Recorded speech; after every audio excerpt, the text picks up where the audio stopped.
नमस्कार, खरी खरी में आपका स्वागत है। आज कर्मचारियों से जुड़ी हम 3 बड़ी खबरों पर आपसे चर्चा करेंगे। हर चर्चा विस्तार से आपको हम बताएंगे कि क्या हो रहा कर्मचारियों के साथ। सबसे पहली जो टीईटी परीक्षा को लेकर विवाद चल रहा है। सबको मालूम है कि टीईटी की पहली परीक्षा 12 अक्टूबर को है। उसके लिए ऐसा प्रयास किया जा रहा है कि 9 केंद्र बने। शिक्षकों की मांग है कि हमें ऑफलाइन परीक्षा कराई जाए। इस पर सरकार विचार कर रही, लेकिन अभी इस पर कोई निर्णय नहीं हुआ।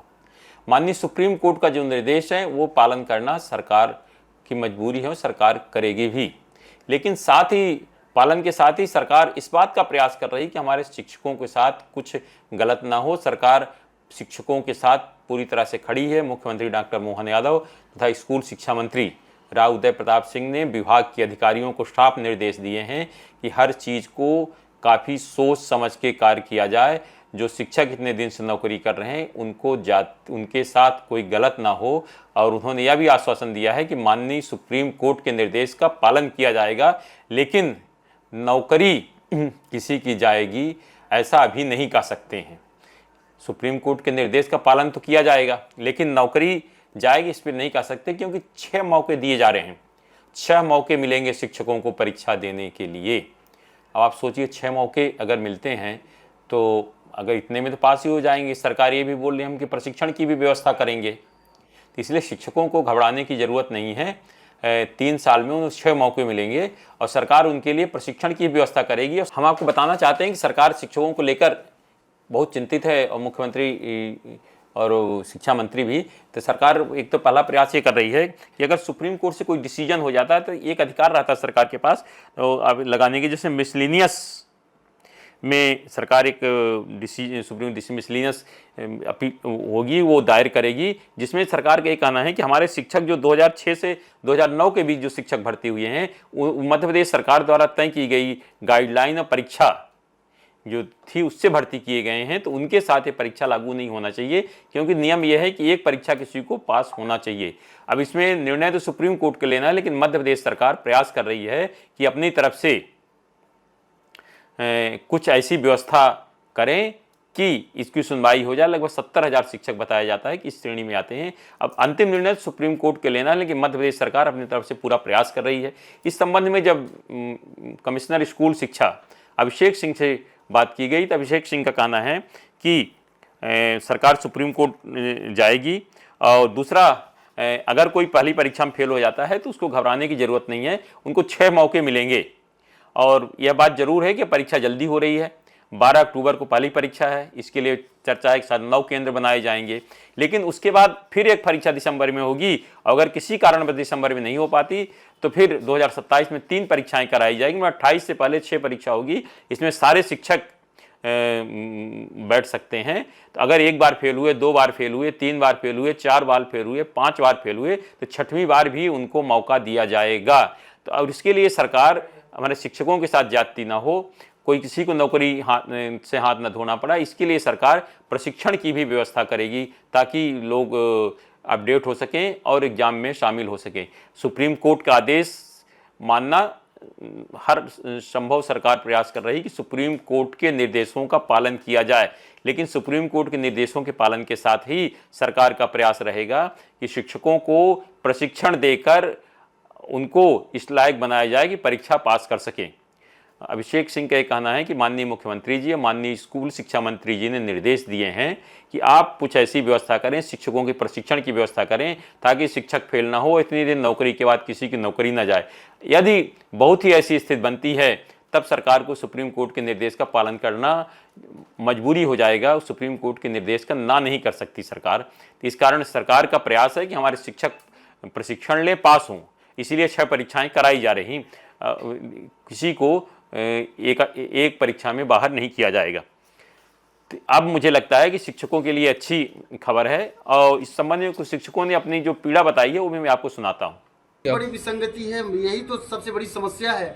आज इतनी ऊहापोह की स्थिति है कि हमारे शिक्षकों को ये पता ही नहीं है कि किसको परीक्षा देना है और किसको परीक्षा नहीं देना है। ना तो संकुल प्राचार्य के स्तर पर, ना तो डीओ के स्तर पर, ना तो बीओ के स्तर पर, किसी स्तर पर इस जिले में कम से कम जहाँ तक मुझे जानकारी है कोई भी सूची जारी नहीं हुई है कि इनको परीक्षा देना है और इनको परीक्षा नहीं देना है। इस तरीके अभी हमारे संगठन के स्तर पर चर्चा विचार विमर्श जारी है। तो एक बार परीक्षा दिया, अपन लोग क्वालिफाइड हुए, इसके बाद दोबारा से फिर से परीक्षा लेना क्या उचित है? आपने सुना शिक्षकों ने क्या कहा। अब एक मुद्दा है। दूसरा, आज हाई कोर्ट ने शिक्षकों मतलब एक और बड़ा फैसला दिया है अतिथि विद्वानों के पक्ष में। सरकार का ये कहना है कि जो 25% आरक्षण की बात कहा गया है अतिथि विद्वानों के लिए जो सहायक प्राध्यापक हैं, तो उनके में कोई जो आपके आरक्षण पर प्रभावित नहीं होगा। अतः उनको सरकार ने जो नियम बनाया उसमें कुछ गलत नहीं है। मतलब ये अतिथि विद्वान जो आपके सहायक प्राध्यापक काम कर रहे हैं, अतिथि सहायक प्राध्यापक, उनके लिए अच्छी खबर है कि हाई कोर्ट ने उनके पक्ष में अच्छा फैसला दिया। दूसरी एक और तीसरी बात बताता हूँ। आज जंगल महकमे के लिए बहुत खुशभरी खबर है कि लगभग 10 साल बाद जंगल विभाग के लगभग 4506 कर्मचारी अधिकारी पदोन्नत हुए हैं।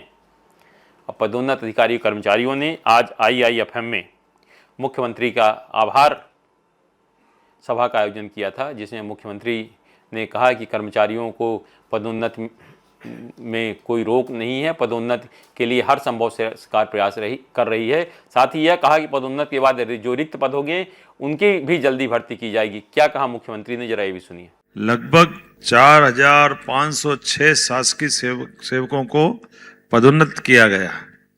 ये हमारे लिए वास्तव में आज के इस दौर में जितने काम मैं करता हूँ कराता हूँ, लेकिन उन सारे कामों का जितना मन में संतोष मिले उसमें सबसे ज्यादा संतोष किसी में मिल रहा है तो ये पदोन्नति के कार्यक्रमों से।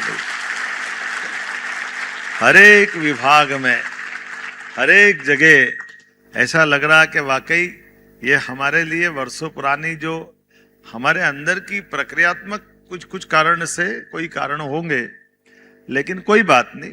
आज जब हमने ये धारा साफ की तो मन के अंदर भी और आपके चेहरों की प्रसन्नता बता रही है कि वाकई ये कितनी आवश्यक थी और कितना सही निर्णय था।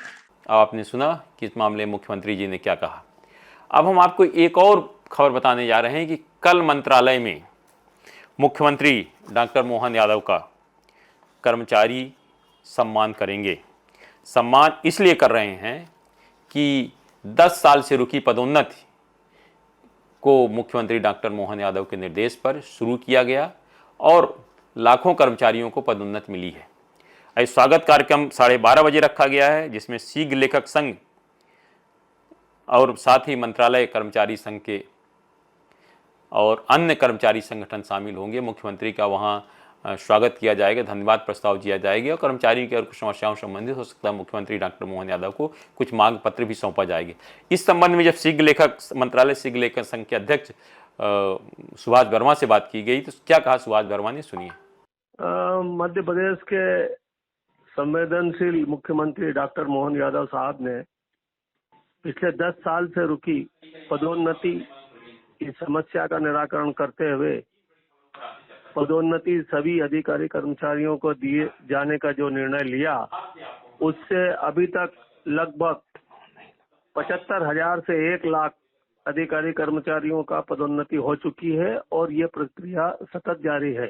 और बाकी महत्वपूर्ण निर्णयों के लिए हम मंत्रालय प्रांगण में माननीय मुख्यमंत्री जी का भव्य स्वागत कल दिनांक 25 अगस्त को 12:30 बजे कर रहे हैं। इसमें पूरे मंत्रालय के अधिकारी कर्मचारी जो मंत्रालय में कार्यरत हैं, आउटसोर्स वाले भी हैं और बाकी जो लोग हैं वो सभी लोग इसमें शामिल होंगे। हम माननीय मुख्यमंत्री जी का तहे दिल से प्रतिबद्ध होकर आत्मीय स्वागत करेंगे। आपने सुना क्या कहा सुभाष वर्मा ने। इस तरह कर्मचारियों से जुड़ी आज 3 बड़ी खबरें हमने आपको बताई। आज सिर्फ इतना ही। इस तरह खबरों के लिए हमारे चैनल पब्लिक वाणी तो आप सब्सक्राइब करिए। आपके पास भी कोई खबर है तो हमें जरूर बताएं, क्योंकि हमारा नाम है पब्लिक वाणी।